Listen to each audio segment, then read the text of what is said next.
wind clawed at the Wyoming homestead, whistling through warped timbers like a dying breath. Inside the chill gloom, Abigail Ward lay still beneath a threadbare quilt, the picture of wasting frailty. For months, she'd played the fading widow, her skin pale against the rough sheets, her movements weak and trembling. A necessary lie. Since Silas's sudden death in the ravine, a cold suspicion had rooted deeper than prairie sage in her stepchildren's eyes. Caleb, her husband's quiet son, and Ruth, his sharp-tongued daughter, moved through the house like ghosts waiting for her to become one. Tonight, the wind carried more than dust. From the shadowed hallway, their hushed voices, sharp and greedy, sliced through the pretense of care. Won't last the winter, deed secured. The real inheritance, Caleb, hidden where she never looked. Abigail's breath hitched, not from illness, but icy fury. What poison lurked behind their dutiful masks? And what had Silas truly left buried in this unforgiving earth? Before we jump back in, tell us where you're tuning in from. And if this story touches your heart, make sure you're subscribed. Because tomorrow, I've got something extra special saved just for you. Dawn bled a weak, gray light through the frost-rimed window of Abigail Ward's bedroom. It etched skeletal patterns on the bare floorboards, illuminating motes of dust stirred by the relentless wind. Beneath the quilt, Abigail was perfectly still, eyes closed, face slack. The pose of exhaustion, of surrender. The pose she perfected for 3 long, grinding months since Silas's horse stumbled on the shale slope above Silver Creek. Since the strained condolences and the watchful, calculating eyes of Caleb and Ruth settled over the failing ranch like carrion birds. Feigning weakness is a different kind of strength. The thought was cold comfort in the perpetual chill of the house. She tried, God knew she tried, in the years since Silas brought her here. Offered warmth to Caleb's quiet reserve, tried to soften Ruth's brittle edges. But Silas's shadow was long, and his children's loyalty belonged solely to his memory, and seemingly to whatever legacy they believed she threatened. His death hadn't brought grief. It had opened a door to something darker. Their solicitousness after the accident curdled too quickly into impatience, their glances turning speculative, assessing her perceived fragility. So she gave them fragility. The headaches, the dizzy spells, the tremors that made her drop a cup. A wasting illness, plausible out here where doctors were distant and death a constant companion. A test, a trap.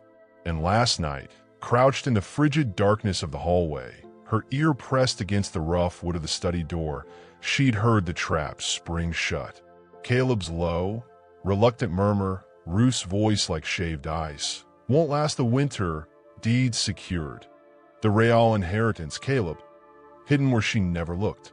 The words had ignited a fire in Abigail's core, burning away the last vestiges of doubt and maternal pretense. Inheritance, real inheritance, not just this wind-scoured patch of struggling earth and the crumbling bones of a house Silas had built with calloused hands. Something more, something hidden, something they were willing to let her die for. Now, in the thin morning light, Abigail moved. Not the weak, shuffling gait of the invalid they expected, but with the silent, deliberate grace of a predator. She slipped from a bed, the floorboards biting cold beneath her bare feet. She padded to the window. Outside, the world was a study in monochrome despair. Endless, snow-dusted plains rolling towards jagged, indifferent mountains. The skeletal outline of the barn, its roof sagging under the weight of neglect. The corral fence, barbed wire glinting with frost like broken teeth. The rocking W Ranch, Silas's dream, now her prison and their prize. She dressed swiftly in worn wool and faded calico. The fabric scratchy against skin kept deliberately thin and pale through careful avoidance of sun and hearty meals. Her reflection in the tarnished mirror above the washstand was gaunt, hollow-cheeked, her dark hair streaked with more gray than it truly held, artfully arranged to appear lank and unkempt. But the eyes were sharp as flint, alive with a fierce, calculating intelligence.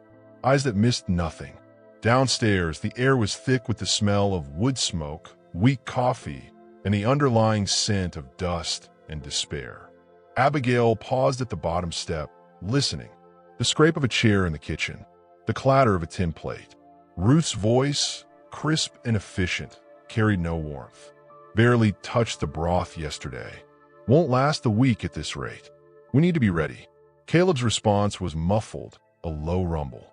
Indistinct, but the tone held a reluctance that pricked Abigail's attention. Hesitation, guilt, or merely the slow burn of resentment finally finding its target. Abigail let her shoulders slump, adopted the shallow, laborious breathing of the consumptive, and shuffled into the kitchen doorway. The scene froze. Ruth, angular and severe in a high-necked dress the color of mud, stood by the stove, a ladle poised over a pot of thin gruel. Caleb, broad-shouldered but perpetually stooped as if carrying an invisible burden, sat at the scarred pine table, his hands wrapped around a chipped mug. Both faces snapped towards her, expressions hastily rearranged. Ruth's sharp features settled into a mask of strained concern. Caleb's weathered face, so like his father's but lacking Silas's warmth, registered surprise, quickly veiled. "Abigail," Ruth exclaimed, the concern brittle at the edges. "You shouldn't be out of bed. The chill. Needed water," Abigail whispered, her voice rasping, thin as paper. She let her gaze drift vaguely past them, towards the pump handle by the dry sink. A simple test. Would they rush to help? Or watch her struggle? Caleb half rose, a flicker of something. Instinct? Duty? In his eyes. Ruth's hand shot out, a subtle, arresting gesture against his arm. "Sit, Caleb. Finish your coffee. I'll fetch it." Her eyes, pale and hard as river stones, fixed on Abigail. "You shouldn't tax yourself, stepmother. Back to bed soon." Abigail shuffled forward, deliberately unsteady, her hand brushing the rough wood of the table near Caleb. She felt the tension radiating from him, saw the way his knuckles whitened on the mug. Ruth moved to the pump, her back rigid. The message was clear. Stay contained. Stay weak. Stay out of the way. Abigail's gaze swept the room, a casual inventory to the untrained eye. The cold hearth, swept clean but holding only gray ash. The meager stores on the open shelves. Silas's old leather satchel, usually hung by the door, was gone. And the door to the small study, Silas's sanctuary, now Ruth's apparent domain, stood slightly ajar. A sliver of shadow beckoned. Ruth brought a tin cup of water. Abigail took it with trembling hands, feigning a struggle to lift it, letting a few drops spill onto her dress. "Thank you, Ruth," she murmured, the meekness grating against her soul. She took a small sip. So cold. The house. Winter's setting in hard. Ruth stated flatly, turning back to the gruel. "We manage. You focus on resting." Dismissal, absolute and cold. Abigail retreated, the cup clutched in her hand. Back in the relative sanctuary of her room, she didn't return to bed. She stood by the window again, watching the yard.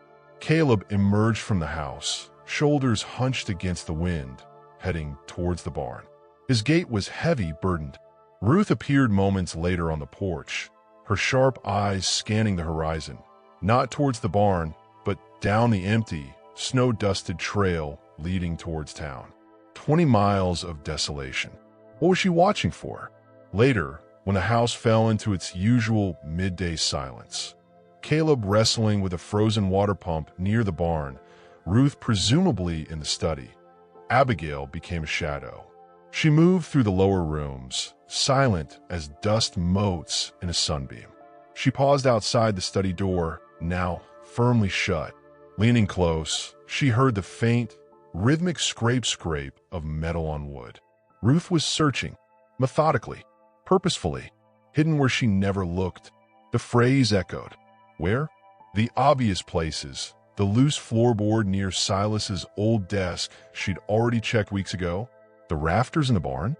But Ruth's focus was here, in this room Silas had kept fiercely private, even from her, Abigail, in the later years.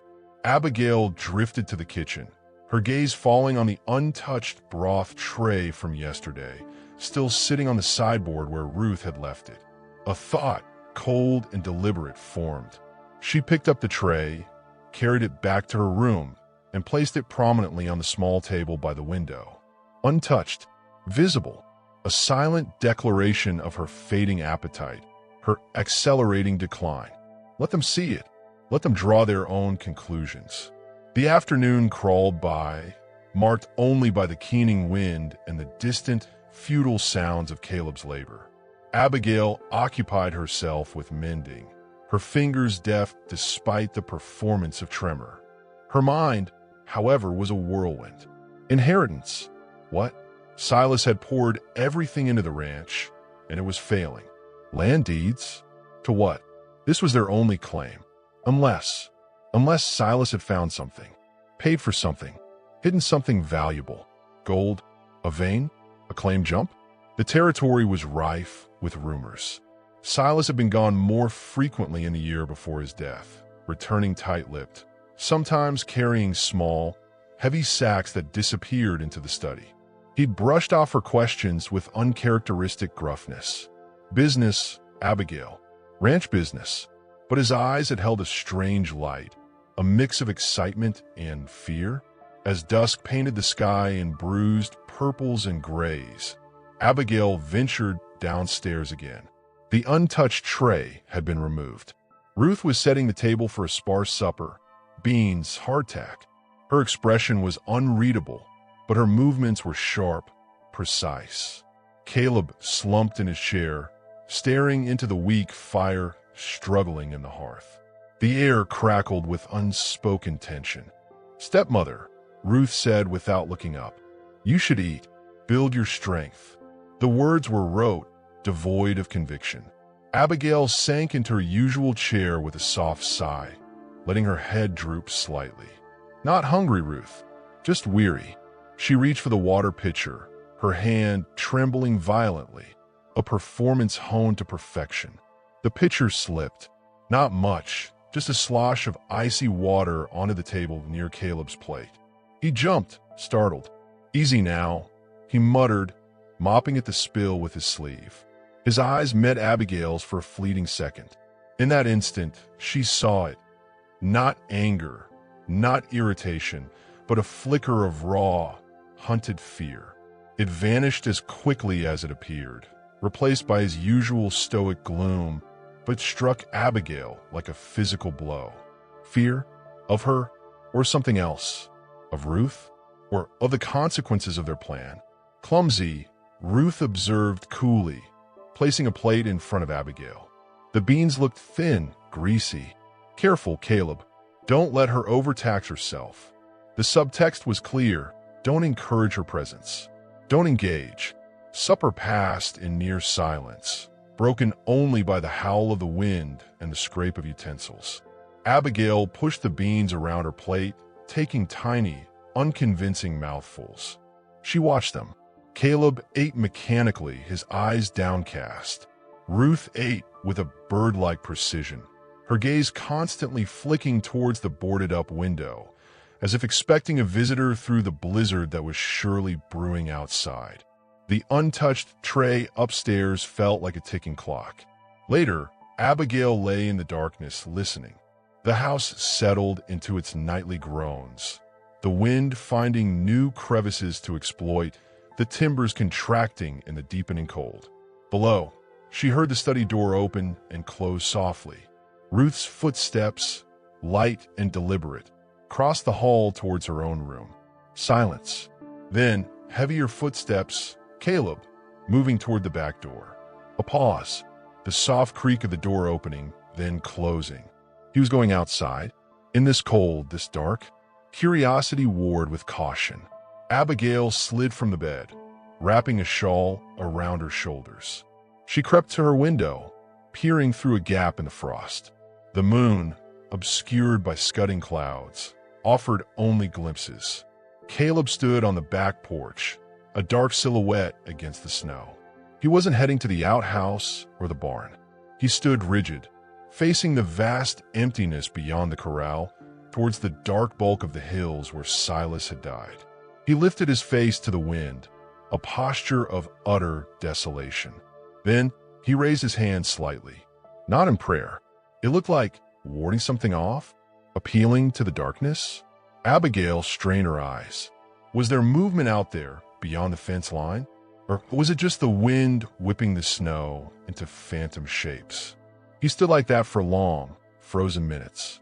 Then, shoulders slumping further, he turned and trudged back inside. The door clicked shut. The lock snicked softly into place. Abigail remained at the window, her breath fogging the cold glass. The fear in Caleb's eyes at supper. His midnight vigil. Ruth's watchfulness. The real inheritance. The hidden thing. It all swirled together, forming a picture far more dangerous than simple greed. There was an external pressure, a shadow looming over the ranch, over Caleb specifically. Something or someone they feared as much as they desired their prize. She needed proof, tangible evidence. The study held answers. She knew it. Ruth's obsessive searching confirmed it. But how to get in without raising suspicion? Ruth kept the key, likely on her person at all times. The next morning dawned brittle and bright, the snow glare painful. Ruth announced tersely she was riding to the far pasture to check on the few remaining steely steers, a task that would take most of the day. Caleb would stay to tend the barn and the perpetually frozen pump. And Abigail? Abigail was to rest. Of course. The moment Ruth's figure, bundled against the cold, disappeared over the rise on her sturdy mare, Abigail felt the atmosphere shift. Caleb moved with a different kind of tension. Not Ruth's sharp vigilance, but a nervous, skittish energy. He avoided the house, throwing himself into shoveling paths with unnecessary force. Abigail waited. An hour. 2. The house was silent except for the wind and the distant thud of Caleb's shovel. This was her chance. The study. Ruth's room? Too risky. But the study. Silas had secrets, and locks could be persuaded. She moved swiftly. The study door was solid oak, the lock simple but sturdy. Years of ranch life had taught Abigail resourcefulness. From her sewing basket, she retrieved 2 strong, slender hairpins, relics of a life before dust and desperation. Kneeling before the lock, her ear pressed close, her fingers worked with a delicate precision that belied their apparent tremor. It was painstaking, nerve-wracking work. Every tick of the mantel clock in the parlor sounded like a hammer blow. Every distant scrape of Caleb's shovel made her freeze, heart pounding against her ribs. Click! A soft, yielding sound. The lock surrendered.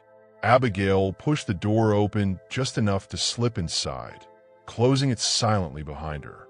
The study was small, dominated by Silas's massive, scarred oak desk. Dust lay thick, disturbed only in specific areas. The drawers Ruth had clearly rifled through. The air smelled of old paper, leather, and the faint, lingering tang of gun oil. Abigail ignored the obvious. Ruth had been thorough there. She looked higher, lower, behind the threadbare curtain covering a small, high window, under the worn rug. Nothing.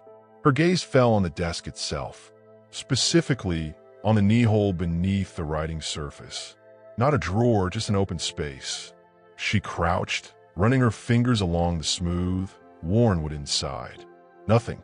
Then, her fingertips brushed against a slight irregularity near the back, on the underside of the desktop. A small, shallow depression. Carved? She traced it. Not a natural knot. A symbol? She pressed. Nothing. She hooked a fingernail into it, pulling gently. A tiny, perfectly concealed sliver of wood, no larger than a matchstick, slid out. Behind it was a narrow cavity. Abigail's breath caught.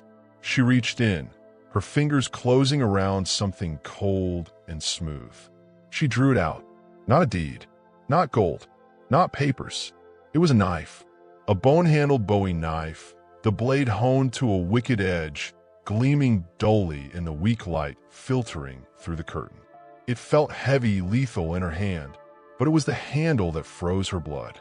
Wrapped tightly around it, secured with a thin strip of rawhide, was a small piece of folded parchment. With trembling fingers, not feigned now, Abigail untied it and smoothed the parchment open. The handwriting was Silas's, but frantic, jagged, unlike his usual steady script. Only 3 words, scrawled in what looked like charcoal, stark and terrifying against the rough paper. He knows. The wolf. A cold deeper than any Wyoming winter seized Abigail. He knows. Knows what? The hidden inheritance? The wolf. Not an animal. A name. A threat. Silas had hidden this. Feared this. And now Caleb stood guard outside, steeped in fear. Ruth rode out, perhaps not just for steers. The untouched broth tray upstairs was a countdown. They weren't just waiting for her to die. They were waiting for him. The creak of the back door opening shattered the suffocating silence. Caleb was coming back inside. Abigail scrambled, shoving the knife and the cryptic note deep into her apron pocket, sliding the sliver of wood back into place. She fled the study, easing the door shut just as Caleb's heavy boots thudded in the hallway. She barely made it to the kitchen table, sinking into a chair as he entered, his face ruddy from the cold, his eyes immediately scanning the room, lingering for a fraction too long on the closed study door. "Wind's picking up," he muttered, stomping snow from his boots. His gaze flickered to Abigail, a question unasked in his eyes. Suspicion? Or just the ever-present dread? Abigail kept her face a mask of weary confusion, her hand unconsciously pressing against the hard, deadly shape concealed in her pocket. He knows. The wolf. The words burned like brand marks on her mind. The inheritance wasn't just gold or land. It was blood, and the howl on the wind wasn't just the storm. The wolf was coming, and her stepchildren weren't just greedy heirs. They were terrified accomplices. What debt had Silas left buried in the snow?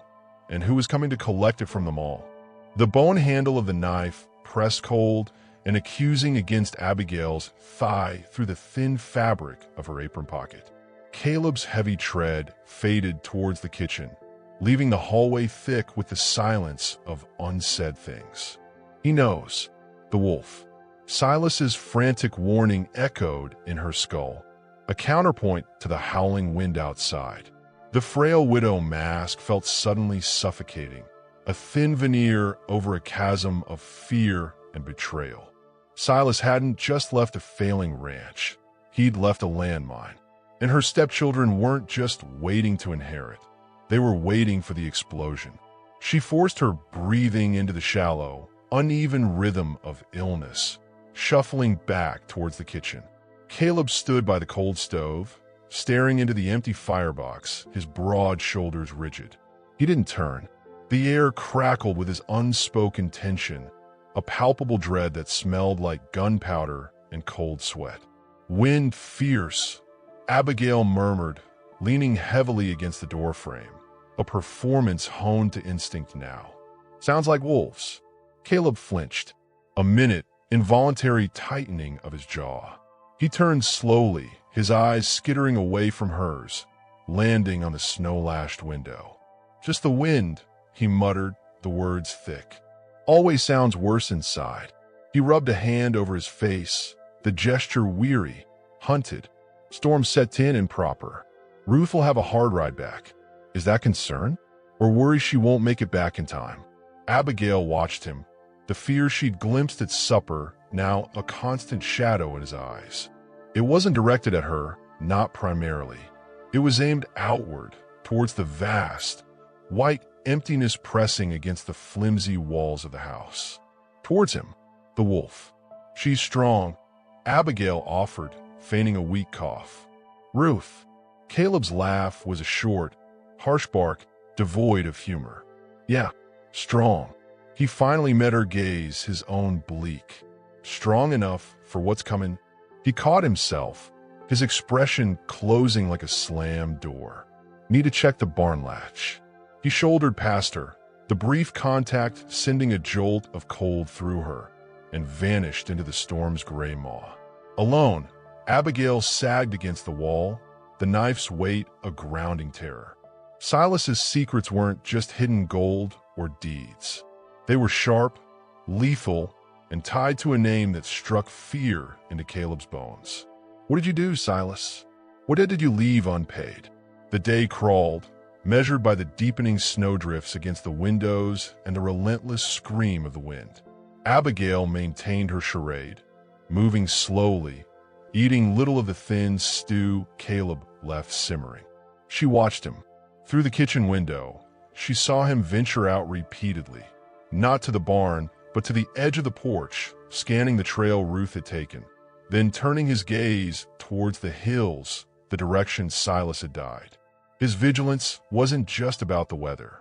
He was watching for something, someone.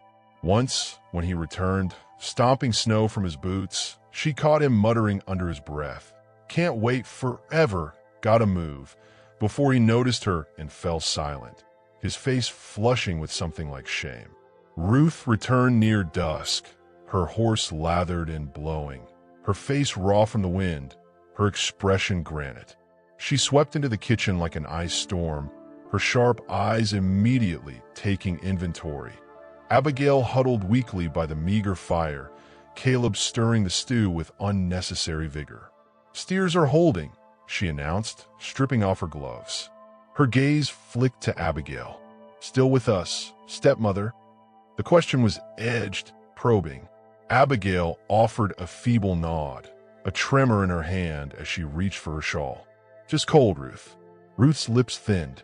She turned to Caleb, her voice low but carrying. "See anything?" Caleb shook his head, a quick, jerky motion. "Just snow. Lots of it." He wouldn't meet her eyes. "He won't wait," Ruth hissed, stepping closer. "The storm might delay him, but it won't stop him. We need it found, before he comes knocking. The inheritance, the key to their survival, or their doom." Caleb paled, his knuckles white on the ladle. "Where, Ruth? We've looked everywhere he might have put it. Maybe it ain't even here." "It's here," Ruth snapped, her voice like a whip crack. "He hid it from her." She jerked her chin towards Abigail. "But he'd have left a way for us. We just ain't smart enough." Her frustration was a live wire. "Check the study again. Maybe you missed something, Caleb." "You usually do." Caleb flinched. "I looked, Ruth. Every drawer, every." "Look harder."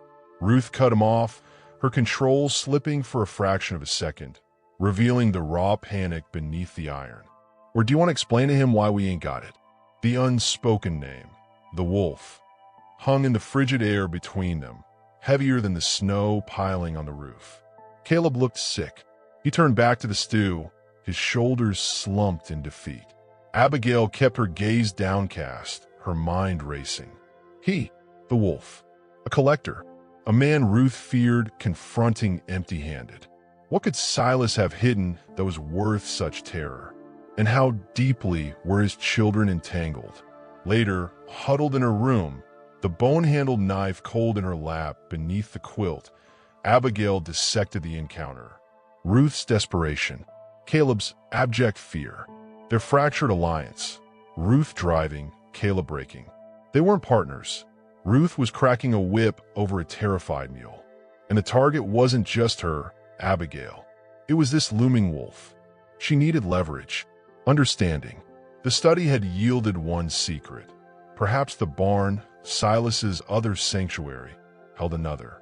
Especially now, with Ruth likely exhausted and Caleb radiating nervous exhaustion. The storm's fury offered a cloak of sound. Waiting felt like breathing ground glass. The wind shrieked, rattling the window pane like skeletal fingers. The house groaned. When the deep silence of a true middle watch finally descended, the eye of the storm's fury, Abigail moved. She dressed in layers of dark wool, the knife a heavy, illicit comfort tucked into her belt beneath her skirts. She slipped from her room, a shadow among deeper shadows. The cold in the hallway was biting. She paused, listening. From Caleb's room, the heavy rhythm of exhausted sleep. From Ruth's, silence. Perfect. The back door groaned as she eased it open, the wind immediately snatching her breath. Snow swirled, stinging her face, erasing the world beyond a few feet. She pulled her shawl tight and plunged into the white maelstrom, aiming for the darker hulk of the barn. Inside, the air was marginally stiller, thick with the smell of old hay, dust, horse sweat, and the sharp tang of cold metal. Moonlight, weak and filtered by the snow-choked high windows, cast long, distorted shadows. The horses shifted in their stalls, snorting softly at her intrusion. Abigail froze, heart hammering against her ribs. Just the wind, just the horses. She forced herself to breathe. Where to start? Silas's workbench, a jumble of tools, worn leather straps, bits of harness. She ran her hands over the scarred wood, feeling for hidden compartments, false bottoms. Nothing but smooth, cold timber and the grit of years. The feed bins? She dug through the grain, feeling for anything hard, unnatural. Only kernels and chaff. Her eyes scanned the rafters, thick with cobwebs and decades of dust. Too high, too obvious? Then her gaze snagged on the back wall, near the large double door secured against the storm. Tacked haphazardly beside a rusted horseshoe was a piece of burlap sacking, flapping slightly in a draft. Behind it, she moved cautiously, the packed earth floor cold beneath her thin soles. Pulling the stiff burlap aside, she revealed rough-hewn planks. But one plank near the bottom corner looked different, less weathered. She knelt, ignoring the cold seeping through her skirts. Her fingers traced the edge. Loose. With a grunt of effort, she pried it free. Behind it was a shallow cavity, no larger than a bread box. Not empty. Abigail's pulse roared in her ears. She reached in, her fingers brushing something cold and metallic. Coins? Her hand closed around a small, heavy leather pouch. Pulling it out, she loosened the drawstring. Moonlight glinted dully on gold. A dozen, maybe 20 double eagles. A fortune out here. Silas's hidden nest egg? But why hide it like this? Why not tell his children? Beneath the pouch, her fingers touched something else. Cloth. Rough homespun. She pulled it out. A small bundle, tied with twine. Unwrapping it, she found not more gold, but something that stopped her breath. A man's neckerchief. Dark wool. Stiff. And stained, unmistakably, with long dried blood. Rust brown in the weak light. Abigail recoiled, the bloody cloth falling onto her lap. The gold felt suddenly tainted, heavy with violence. Was this Silas's? Or someone else's? Tied to the debt? Tied to the wolf? As she stared, numb with horror, her gaze caught on the edge of the cavity, just visible in the gloom. Carved into the wood, crude but deliberate, was a symbol. A simple, jagged shape. 3 converging lines like claws or the stylized head of a wolf. The wolf. Not just a name, a brand, a signature. Carved by Silas? Or by the man who owned the blood on the cloth? It was a mark of ownership, of a debt written in violence. A sound sliced through the muffled silence of the barn. Not the wind, not the horses. The distinct, gritty crunch of a boot on snow. Close, outside the main doors. Abigail froze, her blood turning to ice. She shoved the gold pouch and the bloody cloth back into the cavity, fumbling the plank roughly into place.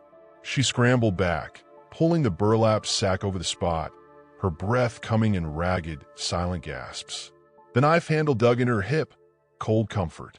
Another crunch. Then silence. Heavy. Waiting. Had Caleb woken? Followed her? Or Ruth? Restless and suspicious? Or? Her eyes darted to the crack beneath the large barn doors. A shadow shifted, blotting out the faint moonlight filtering through. Not the indistinct shape of wind-blown snow. A solid, human silhouette, standing just outside, listening. watching the barn. The wolf? Had he come? Through the storm? Found them? The shadow didn't move. Abigail pressed herself flat against the cold wall behind a stack of hay bales, the knife now gripped tight in her trembling hand. The howl of the wind was the only sound, but it couldn't drown out the frantic drumming of her heart or the terrifying certainty that pierced the freezing dark. Someone was out there, and they weren't here for the horses. The shadow lingered, a stark black cutout against the swirling gray-white chaos beyond the barn door.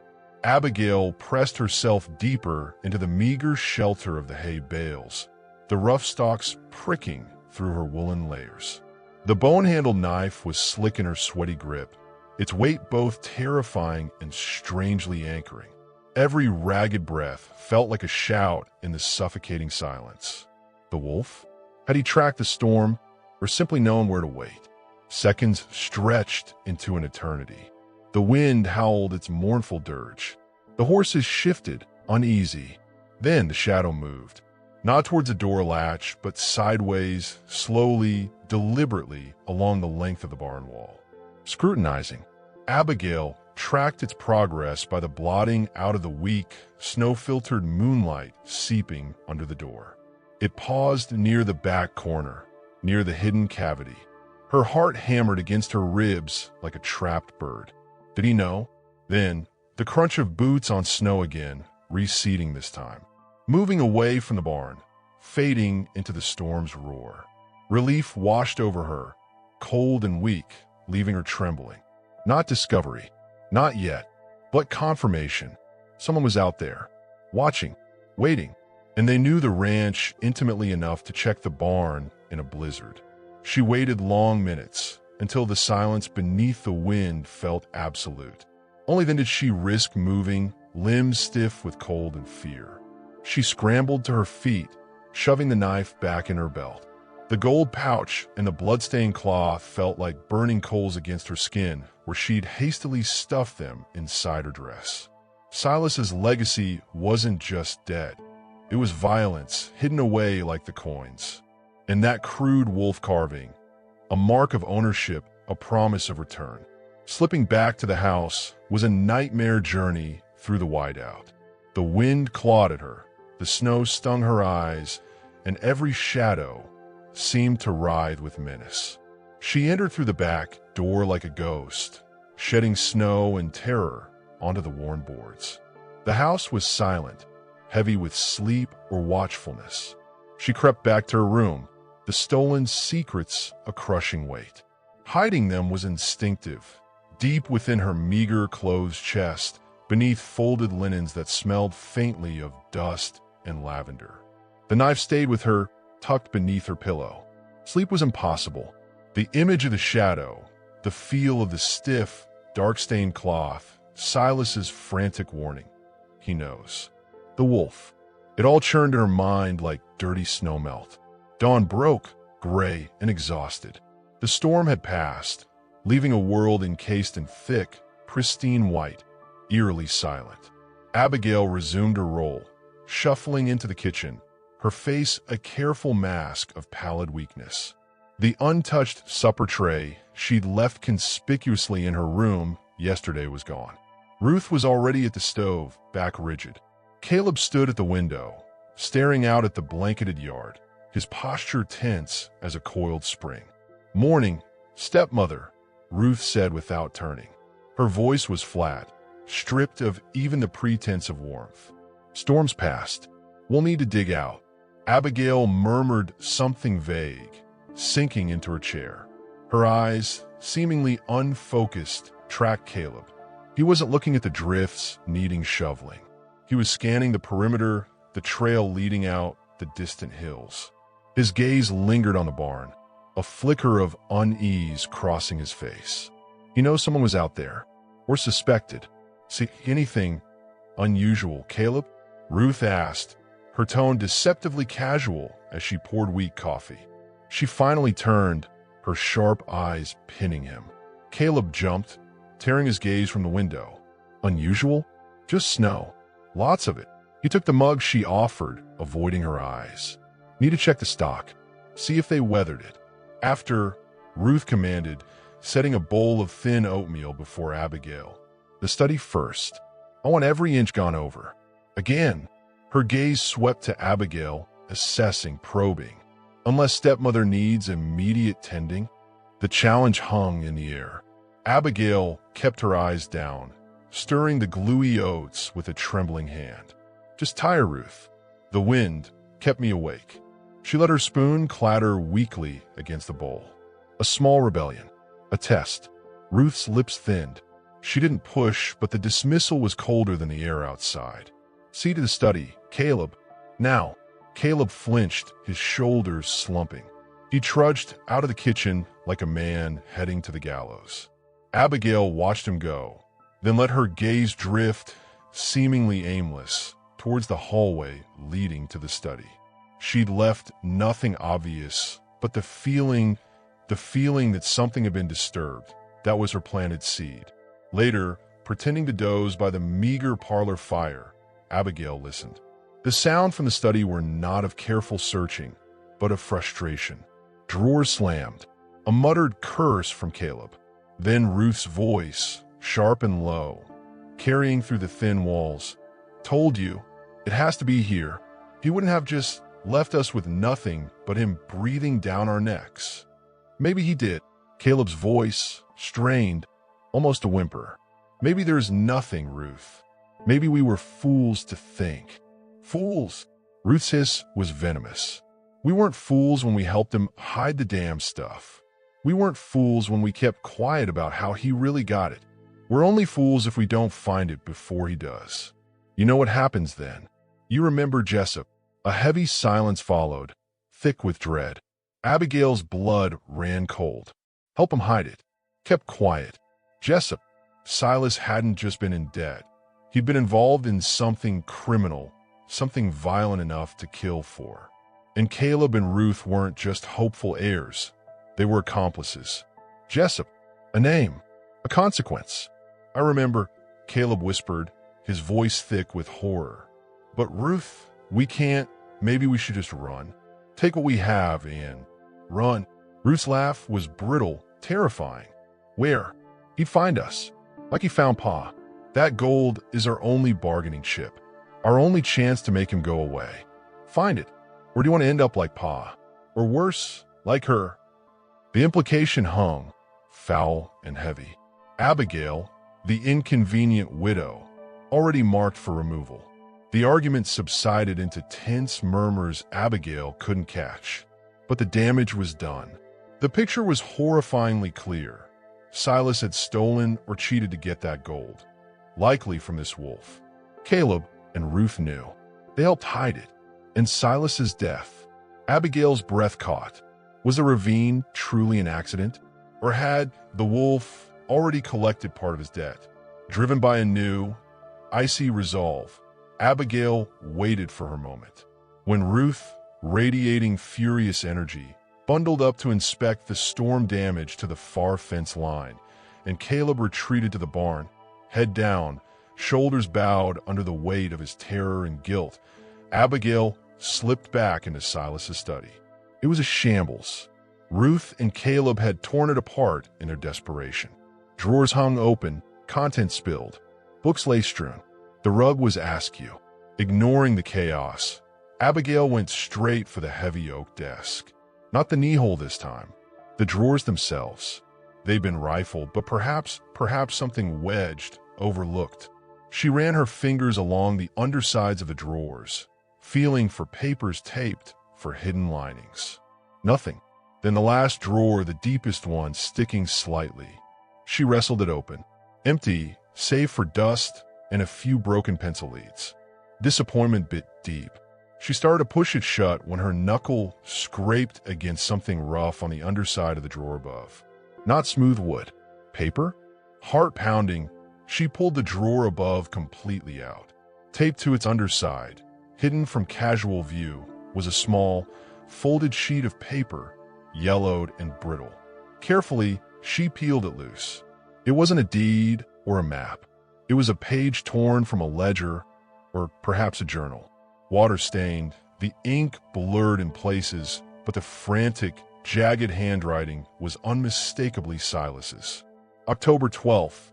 The deal is rotten. Wolf's eyes like chips of black ice. Told him the vein played out. He didn't believe. Saw the lie. Took half the dust as interest. Said he'd be back for the rest. With interest. Caleb saw. The boy looked sick. Ruth just watches. Calculating. God help us. Should never have taken a stake. But the drought, the cattle. October 17th. Found tracks near the North Ridge. Not cattle. Not ours. Wolf's mark scratched on the old lightning-struck pine. He's watching. Ruth says hide it deeper. Caleb won't meet my eyes. Fear is a stink on him. Need to move it. Tonight. To the barn. Behind the sack. Carve the mark. So he knows it's his. When he comes, pray he takes it and leaves.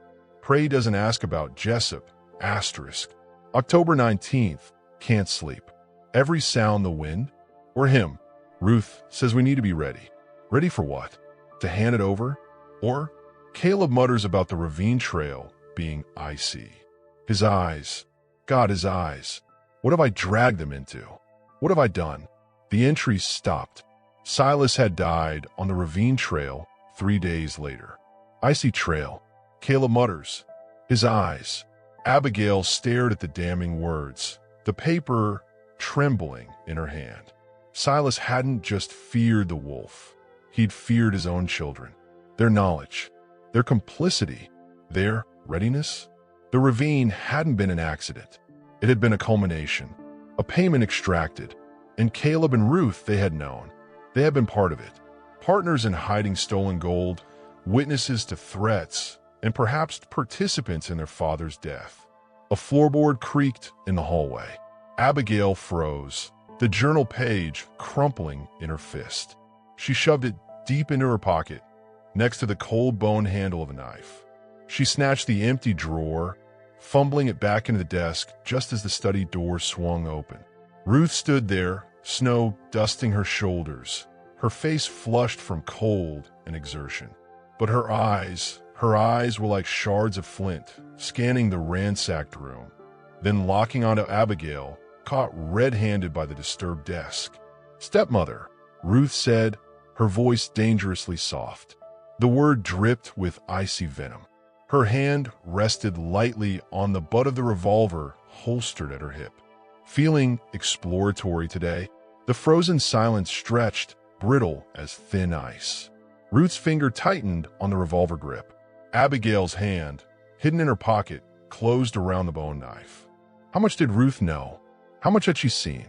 The silence in the study was absolute, brittle as thin ice over a deep, dark pool. Ruth's hand remained on the revolver grip, knuckles white. Her gaze, sharp as shards of broken bottle glass, swept from Abigail's face to the disturbed desk drawer, then back. Suspicion hardened into something colder, sharper. Abigail felt the crumpled journal page and the bone knife's cold handle pressed against her thigh through her dress pocket. A single wrong breath could shatter everything. Think. Weak. Confused. Lost. Abigail let her shoulders slump further, a tremor rippling visibly through her frame. She lifted a trembling hand, not towards Ruth, but vaguely towards the scattered papers on the desk. Her eyes, wide and unfocused, blinked slowly. "Ruth? Is it you?" The room, it spins. Her voice was a frail thread, barely audible. She swayed deliberately, catching herself on the edge of the desk. Thought I heard Silas calling. From in here. She let her gaze drift vacantly over the ransacked room. So messy. Where is he? For a heartbeat, Ruth didn't move. The tension vibrated in the air. Then a flicker of something disdain, irritation, crossed her face. The rigid set of her shoulders eased minutely. She didn't holster the gun, but her finger relaxed slightly on the trigger. "Silas is gone. Stepmother," she stated, her voice flat, devoid of sympathy. "You know that. The fever, it clouds your mind." She took a step closer, her boots crunching on a fallen ledger. "You shouldn't be in here. Dust. Bad for your lungs." Abigail sagged against the desk, feigning a wave of dizziness. Yes, dust. So much dust. She coughed a weak, dry rattle. Help tidy? Before the spinning, she gestured vaguely at the mess. Forgot where things go. The performance was exhausting, every nerve screaming, but she poured every ounce of perceived frailty into it. See only the sick woman. See only the burden. Ruth's eyes narrowed, still assessing, but the immediate threat seemed to recede. The revolver wasn't drawn, but the holster flap remained unbuttoned. Tidying, Ruth's voice dripped skepticism. This looks like searching. She picked up a fallen book, her gaze sharp. What were you looking for, Abigail? The use of her name, stripped of the formal stepmother, was a warning shot. Abigail met her gaze, letting confusion cloud her own. Looking? No, just memories. Silas's pipe. Smelled it. Thought. Maybe. She let the sentence trail off, a pathetic, wistful sigh escaping her. Silly. Gone. All gone. She pushed herself upright, swaying again. Bed. I think. The spinning. Ruth watched her shuffle towards the door, a predator momentarily unsure of wounded prey. As Abigail reached the threshold, Ruth spoke again, her voice low, dangerous. Stay out of the study, Abigail. Too many unsettling things in here for a fragile mind. Rest. You need your strength. The words were velvet over iron. For the end you're hurtling towards. Abigail didn't look back. She shuffled down the hall, the facade of weakness a desperate shield, feeling Ruth's gaze burning in her back until she turned the corner. Safe in her room, she leaned against the closed door, gasping, the tremble in her hands now real. That had been too close. Ruth's suspicion was a lit fuse. She needed to redirect it by time. The journal page burned in her pocket. Caleb mutters about the ravine trail being icy. His eyes, what have I dragged them into? Silas's fear of his own children was palpable. And Ruth's slip, we helped him hide the damn stuff. Kept quiet about how he really got it. The gold was stolen blood money. And Silas's death? Not an accident. A payment demanded by the wolf, perhaps facilitated by his terrified children. Later, when the house was quiet again, Ruth barking orders at Caleb about digging out the well pump, Abigail acted. She needed a decoy, something to make Ruth think she had found what they desperately sought, sending them chasing shadows. She took a blank scrap of paper from her sewing basket. With a charred twig from the hearth, she sketched crude, jagged lines, mimicking the wolf carving she'd seen in the barn cavity. Beneath it, she wrote, in a hand feigning weakness and haste, and ridge. Beneath the Stone Crow. The Stone Crow was a local landmark, a distinctive rock formation miles away, a plausible, time-consuming place to search. Creeping back to the study, heart pounding, ears straining for Ruth's return, she slid the paper not into a drawer, but tucked it partially beneath the heavy brass inkwell on Silas's desk.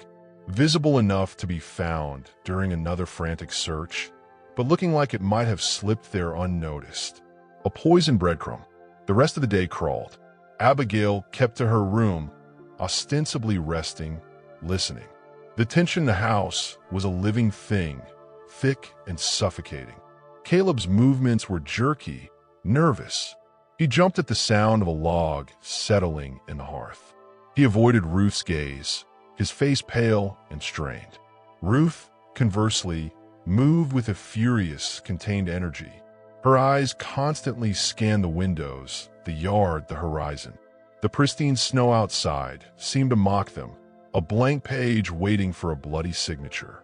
As dusk painted the sky in bruised hues, Abigail witnessed the fracture deepen. She was at her window, ostensibly watching the sunset, when she saw Caleb approach Ruth near the corral. Their voices, carried on the still, cold air, were low but sharp. "Can't do this, Ruth," Caleb pleaded, his voice cracking. "We gotta tell him it's gone. That pa that he took it with him. Something." Ruth whirled on him, her face inches from his. "Tell him? Tell the wolf? Are you stupid, Caleb? We're just a coward. He'll skin us alive. He'll make what he did to Jessup look like a Sunday picnic. She grabbed the front of his coat, shaking him. We find gold. We give it to him. That's the only way we walk away. Walk away. Caleb choked out a bitter laugh. After what we did, he won't let us walk. He'll take the gold, and then he'll take us. Or her. He gestured wildly toward the house.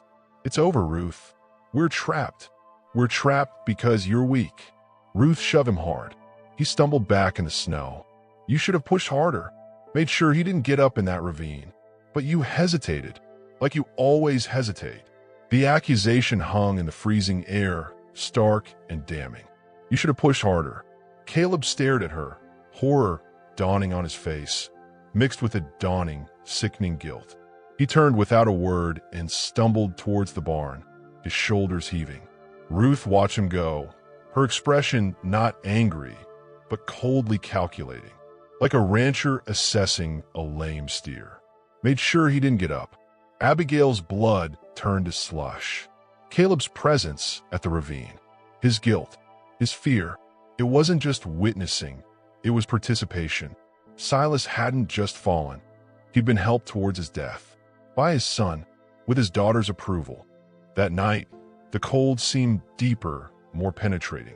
Abigail lay awake, the journal page a hidden brand against her skin, the knife under her pillow a cold comfort.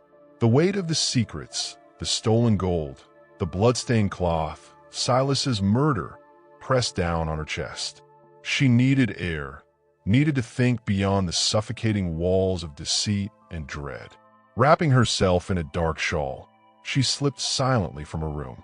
Not toward the study, not towards the barn, but to the back porch. The moon was high, casting long, stark shadows on the snow-blanketed yard. The world was utterly still, frozen in a silver silence. She stepped onto the porch, the wood creaking under her weight, the cold air biting her face. She looked towards the hills, towards the ravine where Silas died, towards the Stone Crow Ridge, where her decoy hopefully sent Ruth on a fool's errand tomorrow. Then her gaze swept lower, across the pristine snow near the porch steps. Her breath hitched.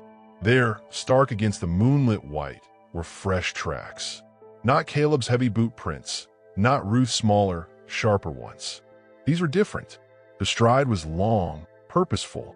The boot sole pattern was unfamiliar, a distinct diamond grid, not the worn smoothness of ranch boots. They came from the direction of the North Ridge, the direction Silas's journal mentioned finding the wolf's tracks before. They circled the house, pausing near windows, near the back door Abigail had just used. Then they led away, not back towards the ridge, but towards the old lightning-struck pine at the edge of the corral, the one Silas mentioned the wolf had marked. And driven into the trunk of that pine, gleaming dully in the moonlight, was a knife. Not her bone-handled one, a heavy, broad-bladed hunting knife, pinning a folded piece of coarse brown paper to the scarred wood. Abigail's heart stopped. She scanned the moonlit landscape, the shadows suddenly alive with imagined threats. Nothing moved. The only sound was the frantic hammering of her own pulse. Gathering every shred of courage, she crossed the yard, the snow crunching loudly in the silence. She reached the pine, her fingers numb with cold and fear. She wrenched the unfamiliar knife free. It felt heavy, brutal. The paper fluttered. She unfolded it. The message was short, scrawled in a harsh, angular hand, the ink thick and black. Found the mark. Found the barn. Gold's gone. You have till noon tomorrow. Bring it, or I start collecting interest. Wolf. As the meaning crashed over her, the wolf knew about the barn cavity. He knew the gold was gone. A choked gasp sounded behind her. Abigail whirled. Caleb stood a few yards away, his face a mask of pure, unadulterated terror in the moonlight. He'd seen the knife. He'd seen her holding the note. His eyes, wide and desperate, met hers. He opened his mouth, perhaps to plead, to warn, to accuse. A sharp crack split the frozen night. Not a gunshot. The sound of the back door slamming open. Ruth stood silhouetted in the doorway, the lamplight from the kitchen spilling out around her. Her gaze locked onto Caleb, then onto Abigail standing by the marked tree, the wolf's knife and note in her hands. Ruth's face contorted, not with fear, but with a terrifying, incandescent rage. Her hand flew to her holster.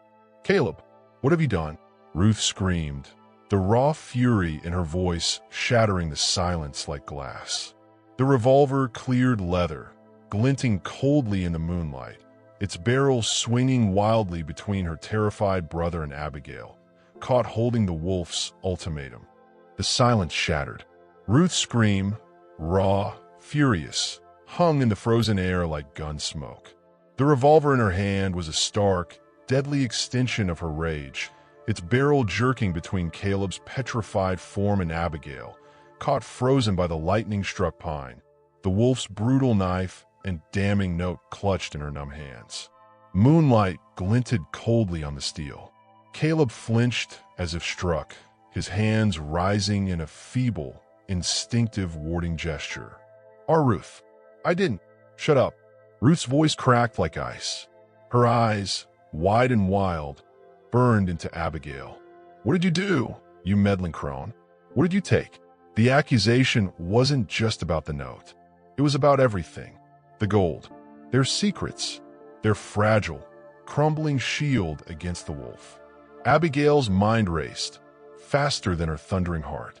Fear was a cold serpent coiling in her gut, but beneath it surged a fierce, desperate cunning. The frail widow mask was ashes now. She met Ruth's furious gaze, not with weakness, but with a chilling stillness.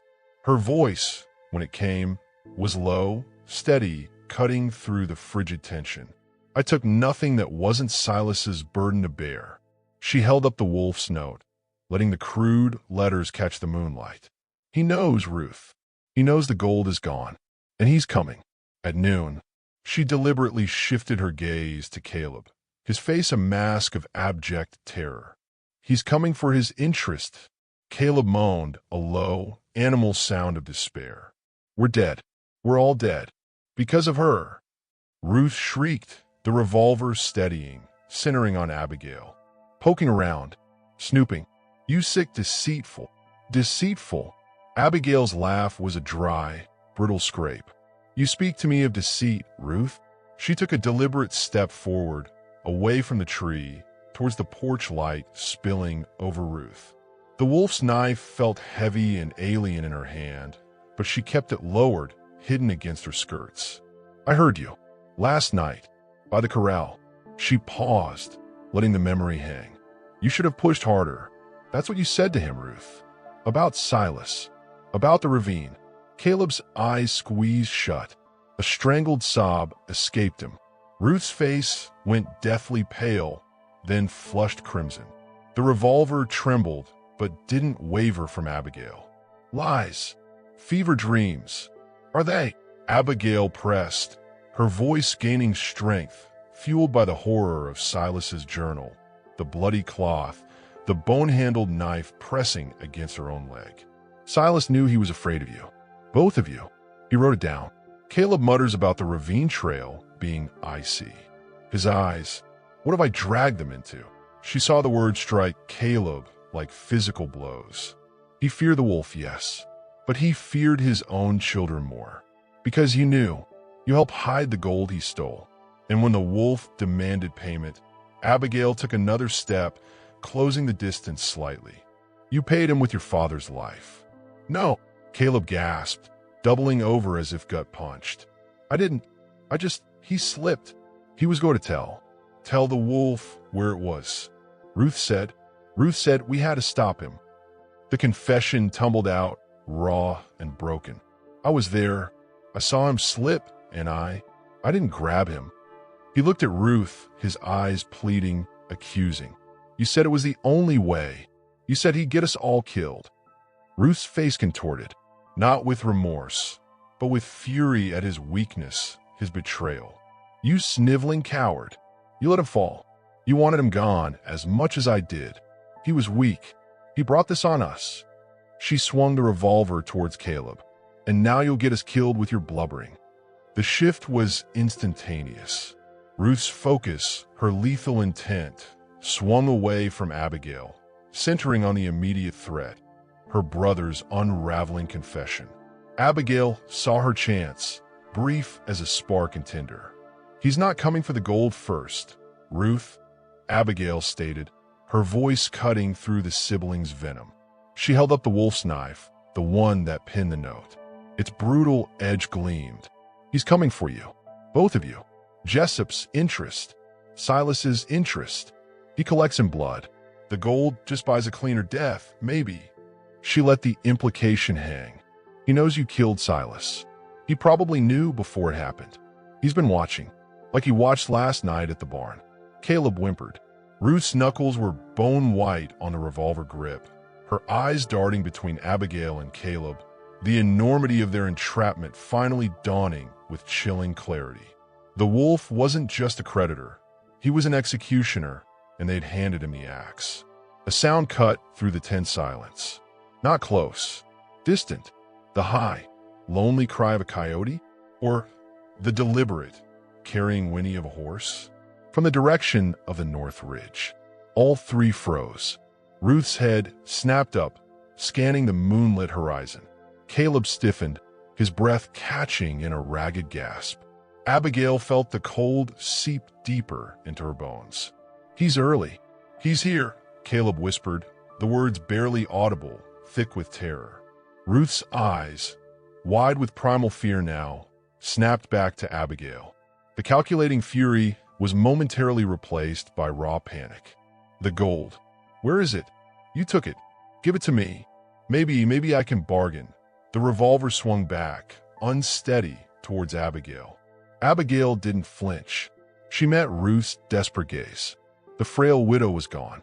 In her place stood a woman forged by betrayal, hardened by secrets, holding the tainted legacy of a dead man. "Bargain with what, Ruth?" Abigail's voice was ice. "With stolen gold and blood money? He wants the gold, but he craves the reckoning." She took a final step, now only yards from the porch steps, from Ruth's trembling gun. "It's over. The wolf's come calling, and he won't leave without settling all accounts." Another sound, closer this time, the distinct, rhythmic crunch of a horse walking through crusted snow. Slow, deliberate, coming from beyond the corral, from the trail leading towards the north ridge. Not hiding anymore, announcing his arrival. Caleb made a strangled sound and bolted, not towards the house, but around the side, towards the dubious shelter of the sagging barn, vanishing into the deep shadows. Ruth didn't even glance after him. Her entire world had shrunk to the revolver in her hand and the approaching doom. Abigail stood her ground in the moonlit yard, the wolf's knife cold in her hand, the bone-handled blade a hidden weight against her leg. She had the gold pouch and the blood-stained cloth hidden in her room, the proof of Silas's sin and the stepchildren's complicity. She had Silas's desperate journal page. She had the wolf's ultimatum, and she had nothing but her own wits and the will to survive the legacy of violence Silas Ward had left buried in the Wyoming snow. The crunching footsteps stopped. A dark shape resolved at the edge of the corral fence, backlit by the moon. A man on a tall, dark horse. He sat perfectly still, a silhouette against the star-strewn sky, watching the scene on the porch. The woman with the gun, the older woman standing defiantly alone in the open yard. No greeting, no demand, just a presence. Implacable, patient. The weight of his gaze was a physical pressure. Ruth's breath came in short, sharp gasps. The revolver, forgotten for a second, trembled violently in her hand. Her eyes, wide and white-rimmed, were fixed on the shadowy rider. The wolf. Here, now. Abigail didn't look at Ruth. She kept her eyes on the rider. Her heart hammered against her ribs, a frantic drumbeat against the vast, frozen silence. She tightened her grip on the wolf's knife, a useless gesture against the gun, but a symbol of her refusal to cower. The bone-handled blade pressed reassuringly against her skin, her secret, her last desperate card. The rider moved, not forward, slowly, Deliberately, he raised one arm, pointed, not at Ruth on the porch, not towards the barn where Caleb cowered. He pointed directly at Abigail Ward, standing alone in the snow-dusted yard, holding his knife and his note. The silent accusation hung in the freezing air. The wolf had named his first target. Abigail felt the icy certainty of his gaze lock onto her. Ruth's panicked whimper sounded miles away. The reckoning had arrived, and the price of Silas's stolen gold, Caleb's guilty hesitation, and Ruth's ruthless ambition would be paid in blood. But whose blood would spill first beneath the pitiless Wyoming moon?